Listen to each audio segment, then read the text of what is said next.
All right, so this is chapter 27, the civil rights. So let's just review. So in the South, there's Jim Crow, okay? And so this is, remember that the South has a pretty large population of African Americans, where fewer than 20% actually can vote. This is due to the poll taxes and literacy tests that have been put in place. The African Americans are left for only domestic jobs or hard labor jobs. Very few other options. And remember that Jim Crow is a legislated form of segregation in the South. Now, in the North, they did find greater freedoms when they did go on the Great Migration, which is still continuing even to this time period of 1940s. But they still had a lot of racial tensions. Remember all of the race riots that we were having up in the North during World War I. So this is just an image of what segregation looked like. So we have the store, and then we have the drinking fountains outside. We have the colored and the white only. So this was kind of their everyday life in the South. So let's look at the origins of the civil rights movement. So it all started, well, this era of the civil rights movement starts with World War II. Truman is fearing race segregation could be used against him regarding the battle against communists, because communists were all about equality. They touted equality. So he did desegregate the military and some other things. So these soldiers are returning home. Remember that they fought for democracy, and then they're coming back with no voting rights, with lack of employment, and living in a Jim Crow segregated place. So then we have the urban middle class. So there is a Black middle class that's growing, and opportunities are expanding. They are going to college, they're graduating. But television is really going to help show this racial violence and spread the awareness everywhere. So TV and technology is really going to help the civil rights movement during this era. Okay, so in World War II, Executive Order 8802 is issued by FDR, okay? And this was to desegregate departments within the defense industry. This was due to a threat by A. Philip Randolph. He was the leader of the Brotherhood of Sleeping Car Porters, and he was going to have a march on Washington. FDR didn't want this, so he signed this order desegregating different departments in the defense industry. This led to the Double V campaign, which was, we had a victory for fascism abroad, so let's have a victory over racism at home. In New York City, different discriminations are going to prompt the first bus boycott. So this is going to be in Harlem. And then in 1943, we're going to establish the Congress of Racial Equality, CORE. So you definitely need to know that.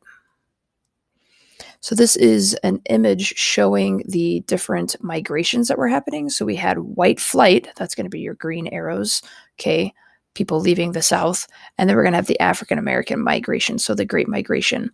Notice that a lot of where they're going, African Americans are going to be Detroit, Chicago, all right, and New York. These are still some of the more highly populated African American cities in our country. Okay, so civil rights and the New Deal. So Truman's going to support civil rights on a moral ground. He's going to desegregate the armed forces, like I said earlier, in 1948.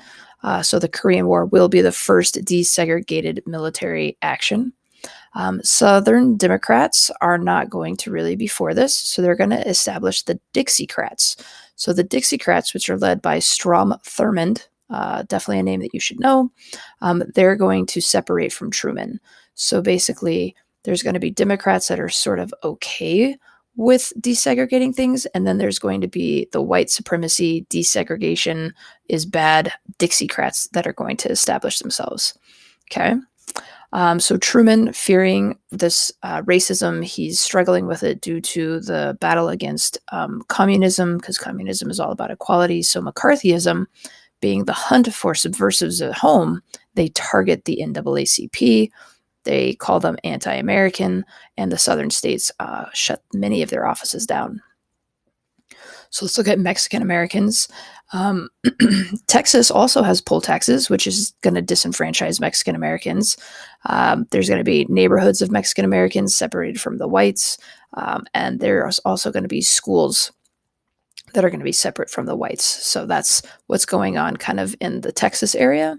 Then we have the Japanese Americans. Japanese American Citizens League is going to be established. They're going to file lawsuits to regain all that property from the relocation movement during World War II. This is going to challenge a lot of laws about Japanese immigrants owning land and other things.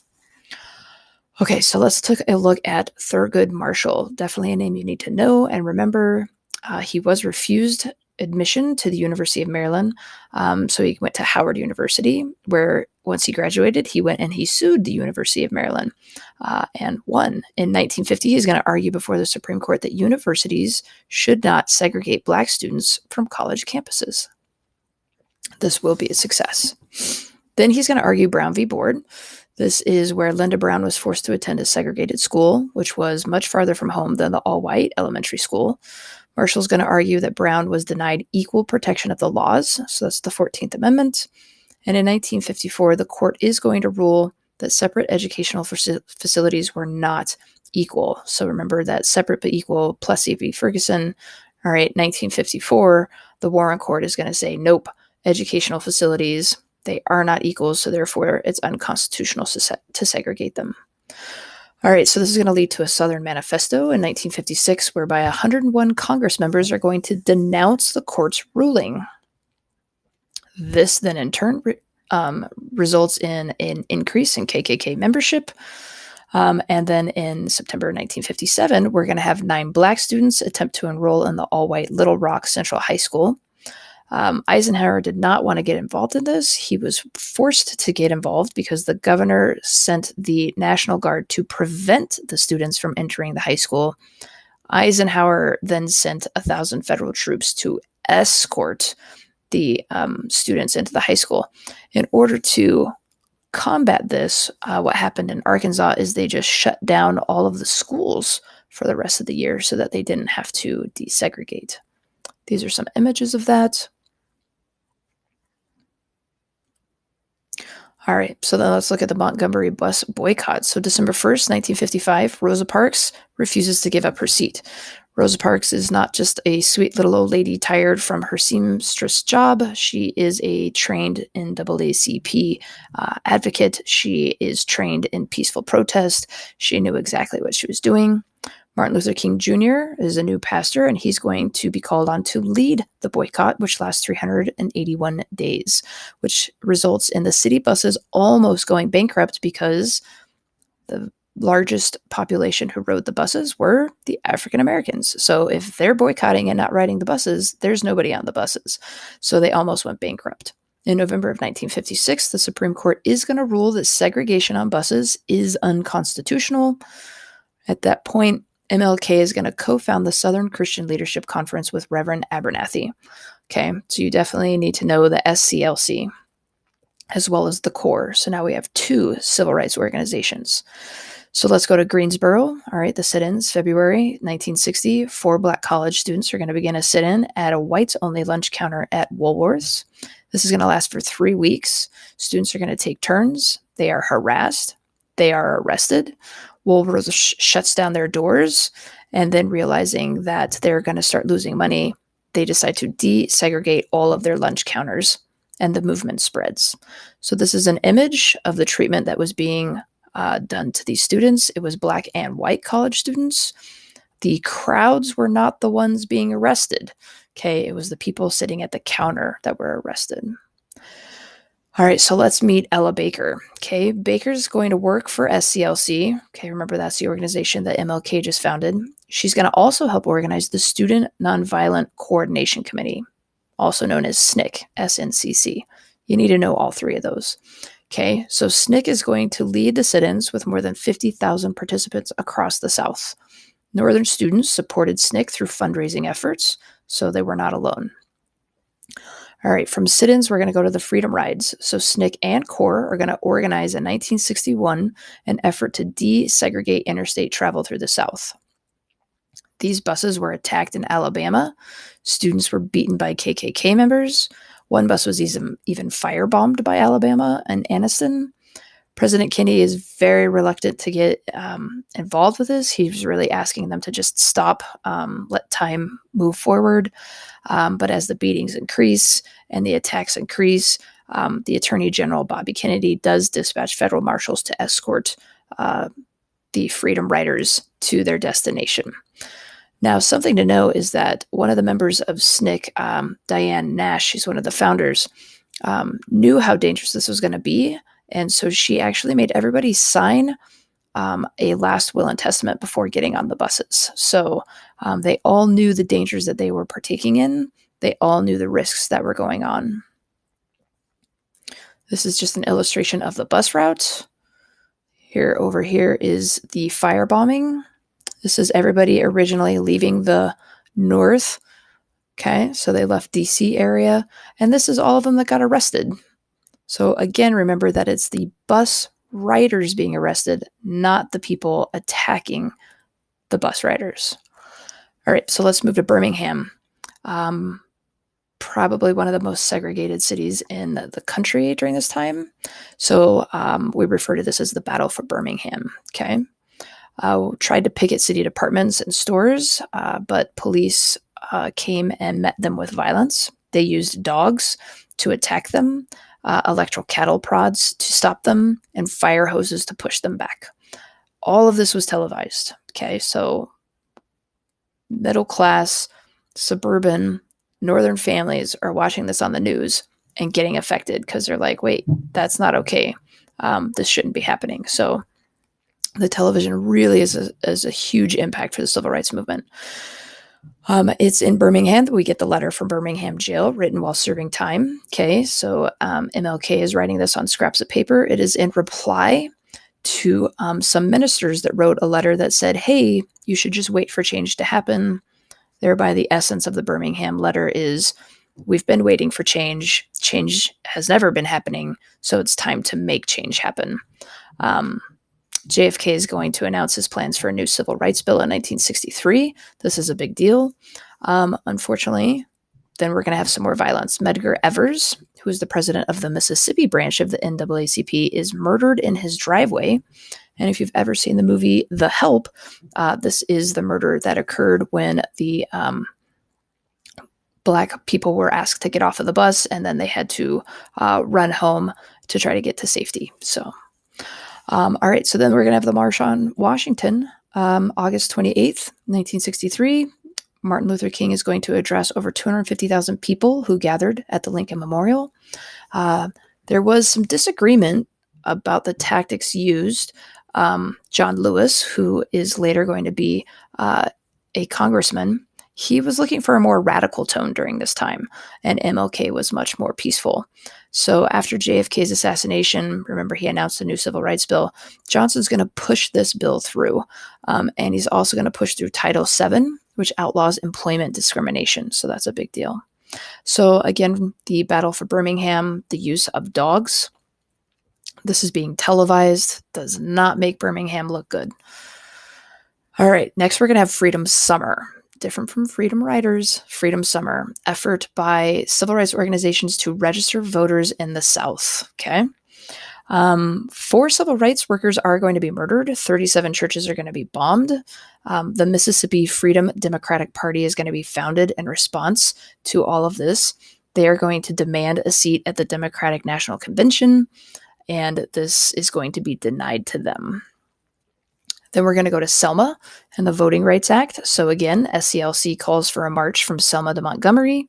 600 marchers were attacked by state troopers with tear gas. This is called Bloody Sunday, and again, televised. And people are just astonished that this is happening. So after this happens, Johnson's going to go to Congress with the Voting Rights Act, outlawing literacy tests and poll taxes. This is going to happen on August 6, 1965. The Justice Department is going to begin investigating a lot of these problems with voter registration. All right, and the number of Black citizens registered to vote grows from 20% in 1960 to 62% in 1971. So we're going to have a huge success rate and a huge growth there. This is an illustration showing the number of registered Black voters now in the South. All right, so let's meet Malcolm X really quick. So he was a Black Muslim. He preached a militant separatism, all right, and he viewed violence as a form of self-defense. He advocated for strengthening the Black community rather than changing the minds of the white Americans. So let's live segregated. Let's just be a strong Black community. Forget the whites. They're never going to accept us. In 1964, he's going to break with the Nation of Islam and become much more moderate. And this is after his pilgrimage to Mecca. This is not going to make his followers very happy, and he's going to be assassinated in Harlem by 3 Black Muslims in February 21st, 1965. Okay, all of these movements are going to result in something called Black Power. So we're going to have core and SNCC leader Stokely Carmichael. He's going to establish Black Power, this idea of Black self-reliance. He's going to advocate for Black-owned and operated businesses. He's going to really focus on poverty and social justice. And he's actually going to be very strong about supporting Black families and establishing daycares and things like that. The Black Panther Party is going to make that happen. So they're a little bit more militant. They're established by Huey Newton and Bobby Seale in Oakland.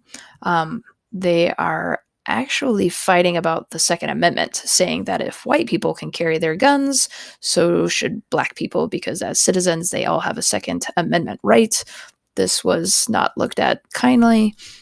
They also oppose the Vietnam War because it is a war that the majority of people being drafted are also Black. So the FBI is going to look at these people as disruptive, and they are going to be investigated. All right, so this is one of the more popular, famous images that come from the 1968 Olympics in Mexico City. So this is Tommy Smith and John Carlos. They're going to raise their gloved hand as a symbol of Black Power. Black Power symbol was the fist in the air. Okay, because this was done during the anthem, they were sent home and no longer allowed to participate in the remaining 1968 Olympics. Okay, so others still did this act. They just did it after the national anthem at the Olympics. Something to know is that these 2 gentlemen argued that they weren't actually doing a Black Power symbol, that if you pay attention to their jackets, they actually have a human rights badge on that. And so that their gesture was more all about human rights rather than just Black Power. The gentleman in the front also has said human rights badge. So, all right. Civil rights is going to expand. So we are going to have Puerto Ricans fighting for civil rights. We're going to have a new center of urban politics going on because of the white flight and what's going on. All right. There's going to be more violence in the urban centers. All right. And we're going to get something called the Kerner Commission Report, which pretty much is just going to report back that our nation is pretty much divided into 2 societies. One is Black, one is white, and they are not equal. The White House is going to get this, and they're going to try to do stuff about it and help with housing, but it's really about all they kind of try to accomplish. In 1968, MLK is going to be assassinated in Tennessee. This is going to result to an uprising and different riots throughout the country. Cesar Chavez and Dolores Huerta, they're also going to establish a civil rights movement for the Chicanos. And this is a lot for labor in California for grape and rose workers. So they're fighting the same types of things, segregation, neighborhood segregation, and they're going to model a lot of their stuff after the Black Panthers. We're also going to have the American Indian movement. So American Indians are also going to take hints from the civil rights movement. They're going to gather. They're going to try to get more rights. One organization, the American Indian movement, they're going to go and occupy Alcatraz for a time period. It's been abandoned as a prison at this point, and they're going to demand $24 and some glass beads and red cloth for it. This is setting a precedent for the fact that that's how much they were paid to get the Manhattan Islands back in the colonial period. So they're going to push for their rights. This is going to lead to different violent outbreaks around the country. This is an image of the natives making their way to Alcatraz. All right, so a lot of stuff in this chapter. So many political figures, so many key events. Get this updated into your big ideas. Get your notes updated. And until next time, guys.